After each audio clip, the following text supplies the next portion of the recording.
LCI avec nos militaires ce matin, reportage exclusif pour les derniers jours de l'opération Orion, exercice militaire de grande ampleur dans la région des Hauts-de-France. Le plus gros exercice depuis 30 ans pour former nos soldats aux combats les plus durs, et c'est forcément d'actualité. Reportage donc dans le nord de la France avec Mélina Huette ce matin, accompagnée de Morgan Paup.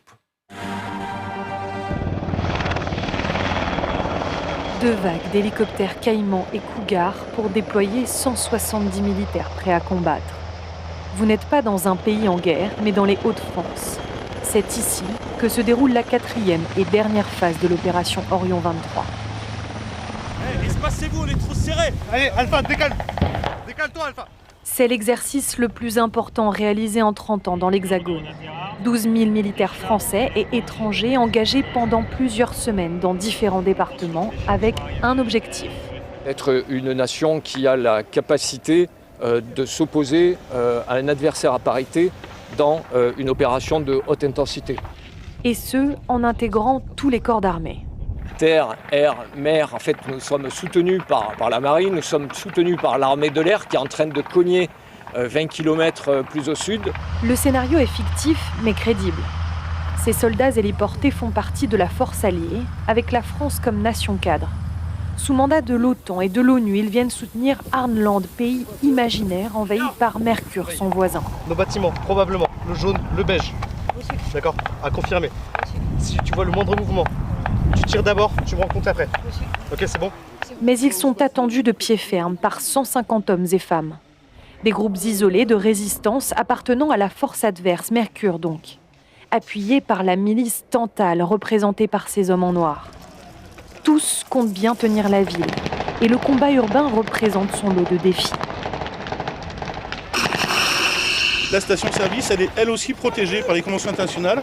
C'est le marquage avec les 3 ronds orange. Parce que si on tire dessus, on va libérer des forces incontrôlables liées aux hydrocarbures qui sont derrière.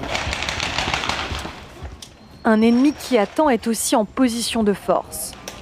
Ce char Leclerc appartenant aux Alliés va en faire les frais. Il a été neutralisé par la force adverse, arbitrage à l'appui. On constate des choses, on les corrige, et puis comme je disais, il vaut mieux que ça se passe à l'entraînement que demain contre un ennemi qu'on verra. L'image que je prends, c'est Mbappé, c'est le meilleur footballeur du monde. Il était à la finale de la Coupe du Monde, une semaine après, il était sur le terrain d'entraînement. En fait, on apprend toujours, même si on est très bon. Un pays appuyé d'une milice qui envahit son voisin, lui-même aidé par une force de l'OTAN.